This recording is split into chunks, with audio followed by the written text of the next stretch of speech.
donde en el Sinaí, Canaán, también aproximadamente del año 1445 al año 1445 al año 1400, para incluir a Israel acerca de sobre cómo ser santo y la bendición allí para todos, cómo alcanzar la bendición. O sea, leas el libro de Levítico, claro, le va a hacer quizás a veces, dice, bueno, es que me canso un poco, pero hermano, lea el libro de Levítico para que usted vea todas las leyes que hay.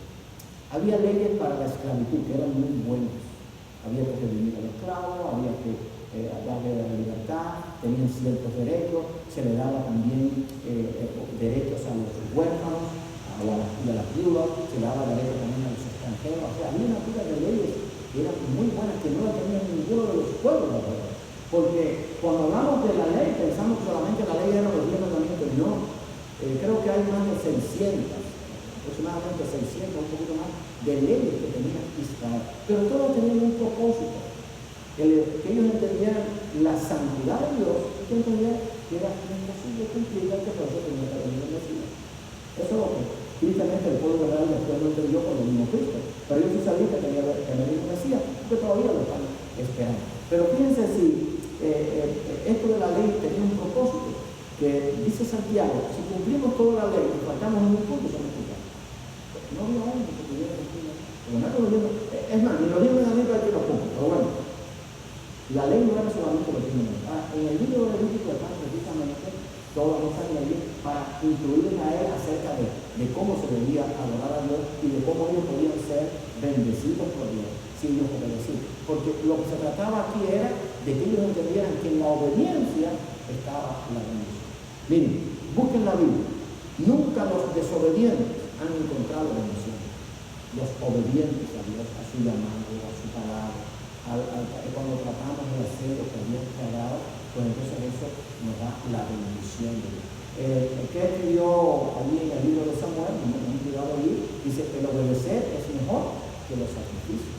O sea, el hacer sacrificio en aquel tiempo era importante porque tenía un simbolismo.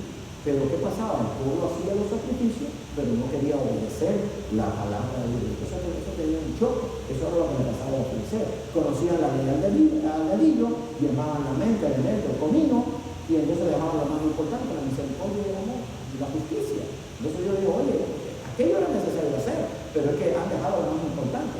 ¿Qué hacemos nosotros con sabernos toda la Biblia y no la practicamos, o sea, no practicamos el amor, la misericordia, el perdón, el poder llevar su palabra? O sea, no hacemos nada. Mucho conocimiento nos va a engordar, pero el propósito del conocimiento no es para que engordemos espiritualmente, sino para que nos capacitemos para poder llevar un mensaje de paz, de amor y de vida eterna a el mundo que no necesita, en un mundo que está lleno de tanta confusión. Así que allí en el Levítico están todas esas leyes.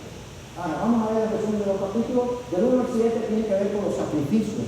Había que hacer sacrificios por el pecado. Todos estaban mirando al sacrificio, al Cordero de Dios, que quita el pecado del mundo, o sea, que era Cristo, que después Juan lo dijo, Juan el apóstol. Y después allí, del otro día, habla del sacerdocio. Es importante esto del sacerdocio, le voy a decir por qué.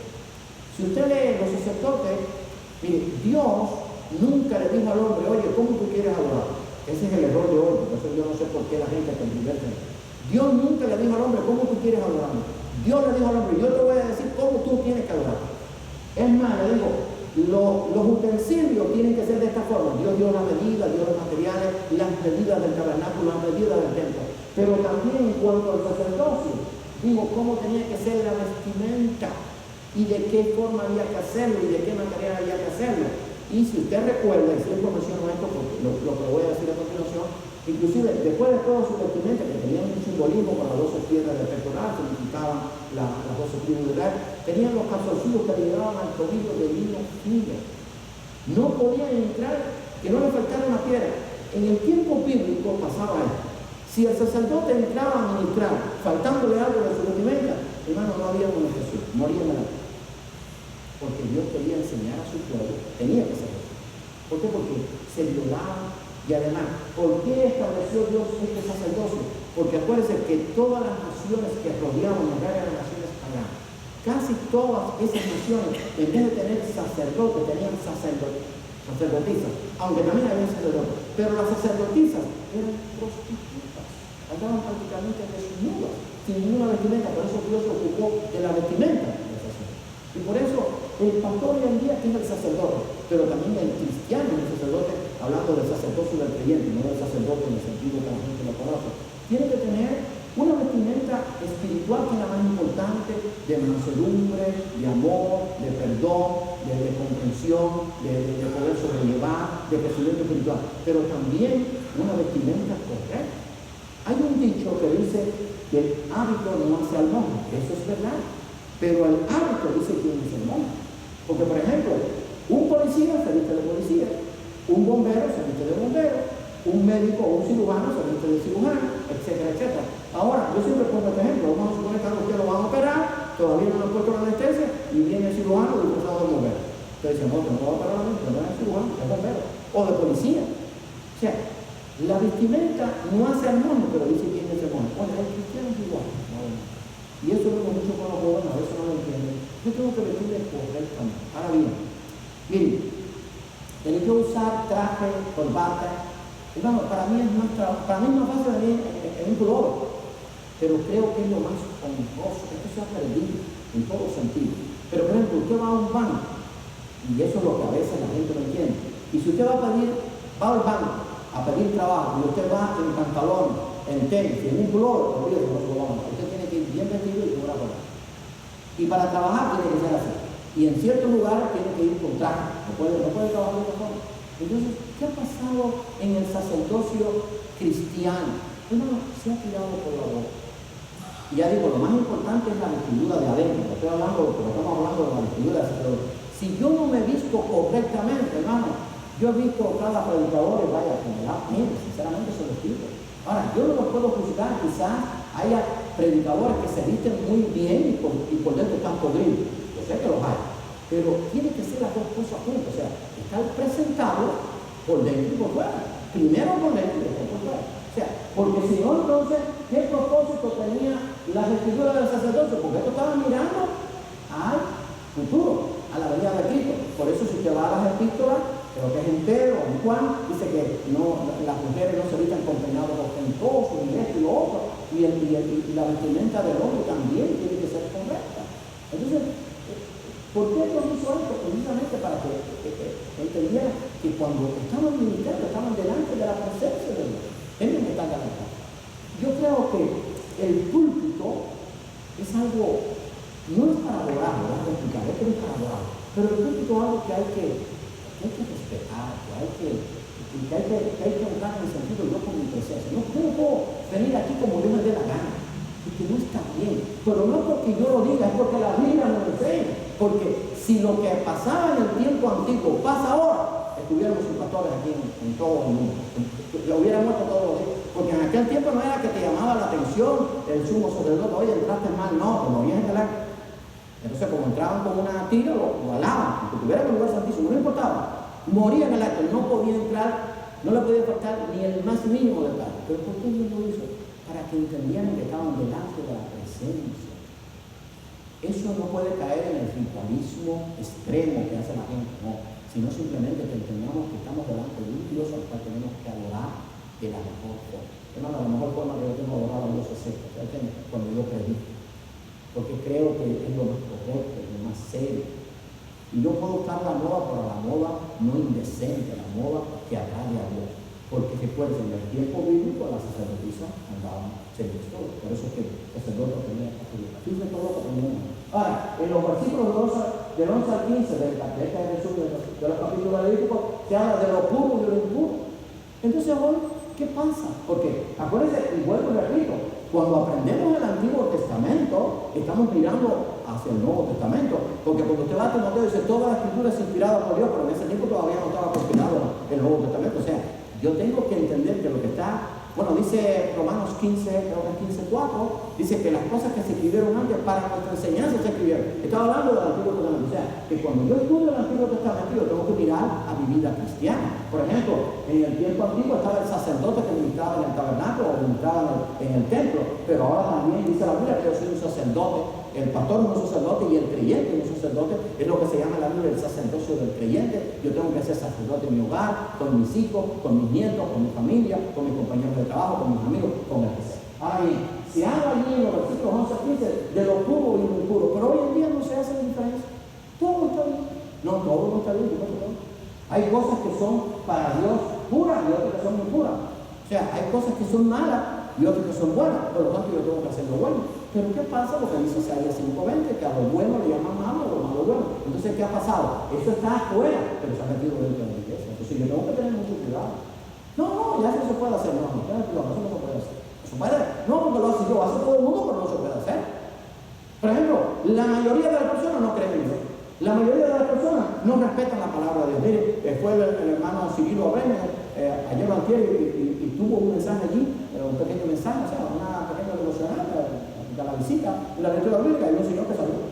Dice, no, mira, a mí no me inspires, yo no quiero saber de Dios. Bueno, entonces vivimos en un mundo así, o sea, en un mundo en que se está tratando de desechar a Dios. ¿Por qué? Porque Dios habla de las cosas puras e impuras. Entonces el hombre quiere vivir a su manera, a su forma, como le convenga, practicar los pecados que quiera y que todo está bien. Por ejemplo, si usted le pregunta a un fornicario, no, eso está bien. Yo lo hago por amor, eso se basa en el amor.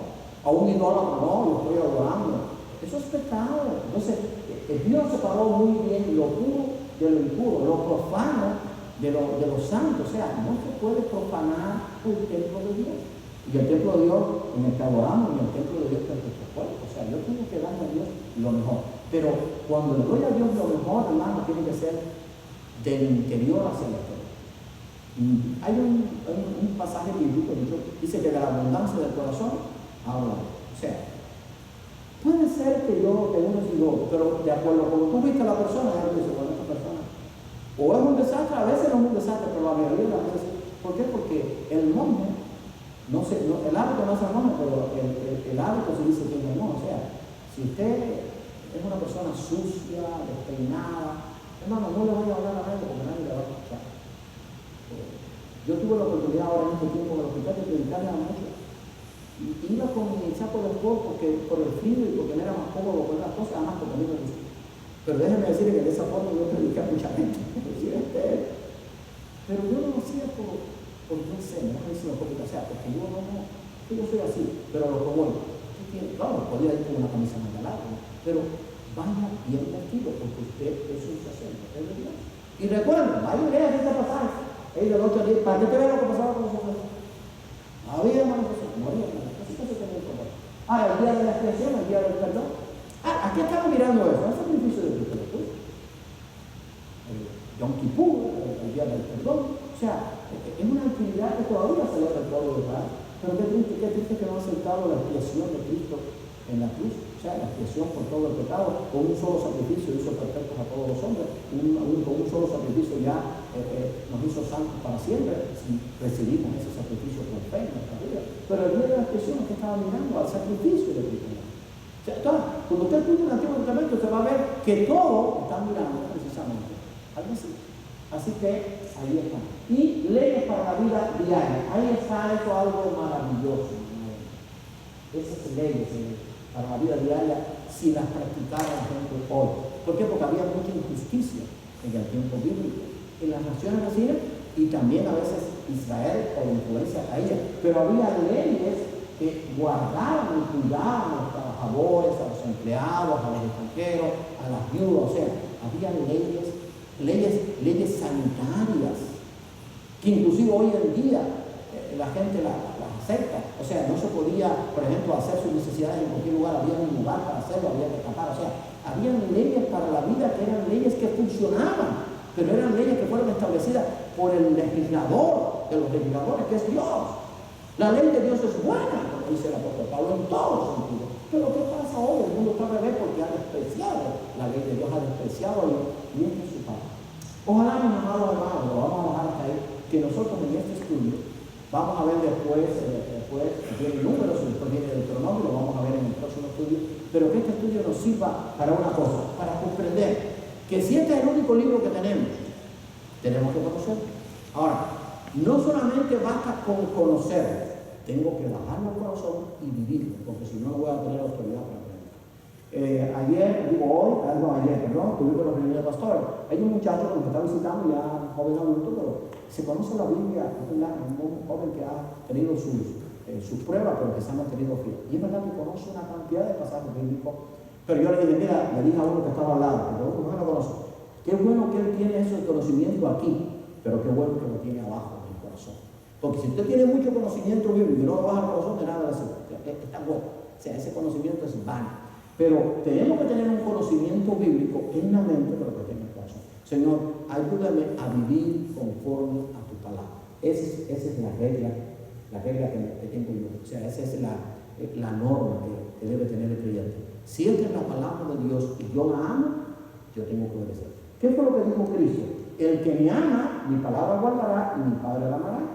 El que no me ama no guarda mi palabra ni ama a mi Padre. O sea, si yo amo a Cristo, tengo que guardar su palabra. Si yo amo a Dios, tengo que guardar su palabra. Es sencillo como eso. Ahora, ¿cómo voy a guardar la palabra si no la conozco?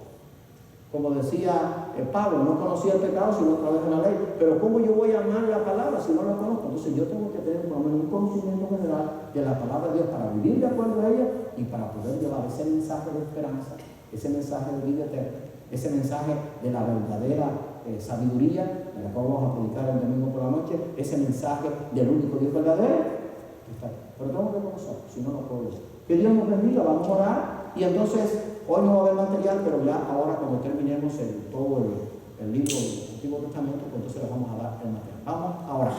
Vamos a ponernos en pie, después me dejan salir, y entonces yo los saludo. Así que, gracias por la asistencia de cada uno. Vamos a orar. Señor y amante Padre, te damos gracias por lo bueno que eres. Te damos gracias por la bendición de tu palabra.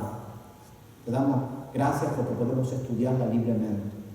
Ayúdanos, Señor, a vivir de acuerdo a ella, a entender que nos ha sido dada para estudiarla, para conocerla, pero también para que esté en nuestros corazones, para que podamos vivir como luz del mundo, como sal de la tierra, y para poder llevar tu mensaje a este mundo que está en tanto caos, para llevar un mensaje de esperanza, de amor, de vida.